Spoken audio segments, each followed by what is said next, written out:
का कानून तो देश के सभी नागरिकों को बराबर मानता है और वो अमीर और गरीब में कोई फर्क नहीं करता। लेकिन इस घटना से ये पता चलता है कि इस कानून की अनुपालन न कराने वाला जो सिस्टम है वो कई बार आरोपियों का स्टेटस देखकर कार्रवाई करता है। ये देखकर कार्रवाई करता है कि आरोपी के पास कितना पैसा है, जिसमें अमीर तो इस पूरे सिस्टम को खरीद लेते हैं लेकिन गरीब इस सिस्टम में कहीं खो जाता है और फिर मारा जाता है और फिर इस तरह से कुचल कर मर जाता है।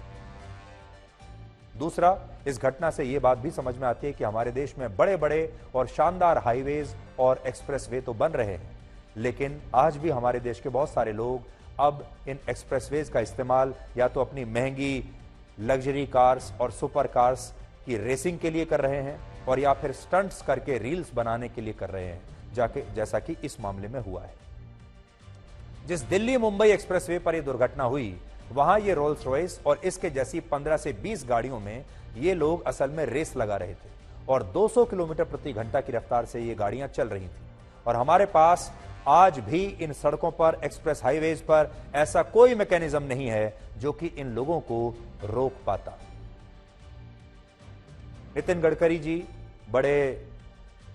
गर्व के साथ हर जगह जहां जाते हैं कहते हैं हमने इतनी सड़कें बना दी, हमने एक्सप्रेस हाईवेज बना दिए, अब आप दिल्ली से मुंबई सड़क के रास्ते जा सकते हैं, दिल्ली से चंडीगढ़ जा सकते हैं, दिल्ली से मेरठ जा सकते हैं, मुंबई से पुणे जा सकते हैं। पूरे देश में सड़कों और हाईवेज का एक जाल बना दिया है। वो कहते हैं बात सही है, उन्होंने बहुत हाईवेज बनाए हैं, बहुत अच्छा काम किया है।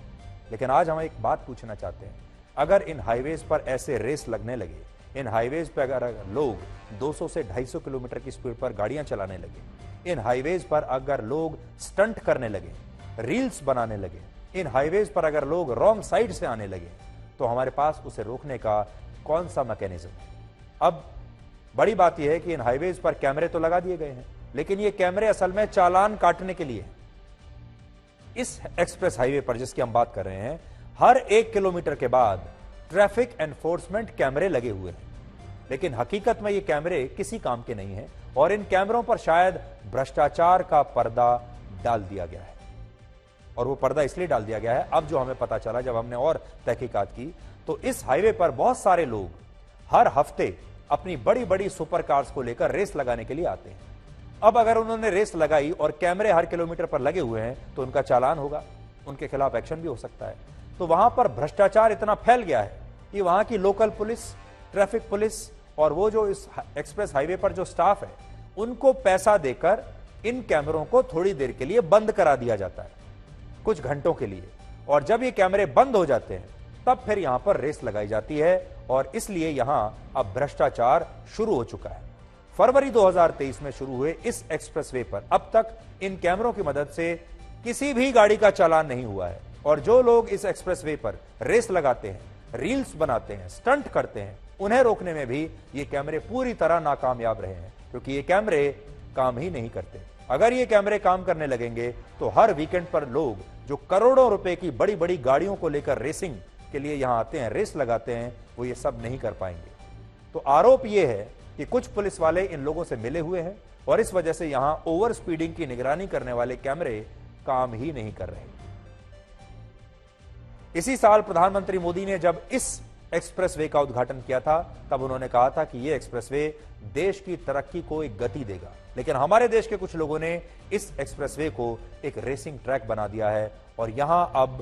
अब तक वीकेंड पर इस तरह से महंगी और रेसिंग कार्स आती हैं और पुलिस उन्हें रोक नहीं पाती, क्योंकि हो सकता है कि पुलिस की भी जेबें भरी जा चुकी हैं।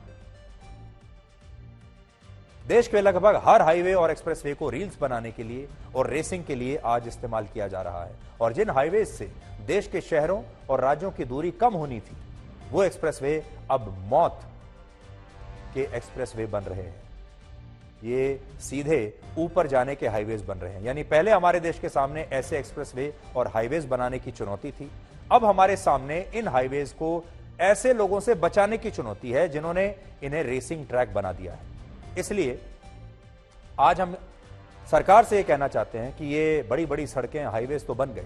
लेकिन अगर आप, देश का आम आदमी अगर इन हाईवेज पर जाएगा और ऐसे किसी व्यक्ति से वो टकरा गया तो उसकी जान जाना लगभग तय है। उदाहरण के लिए दिल्ली आगरा यमुना एक्सप्रेसवे पर वर्ष 2012 से अब तक 7,000 सड़क दुर्घटनाएं हो चुकी हैं, जिनमें 1,242 लोग मारे जा चुके हैं। और इसी तरह दिल्ली मेरठ एक्सप्रेसवे पर इसी साल जून के महीने तक 37 दुर्घटनाएं हो चुकी हैं,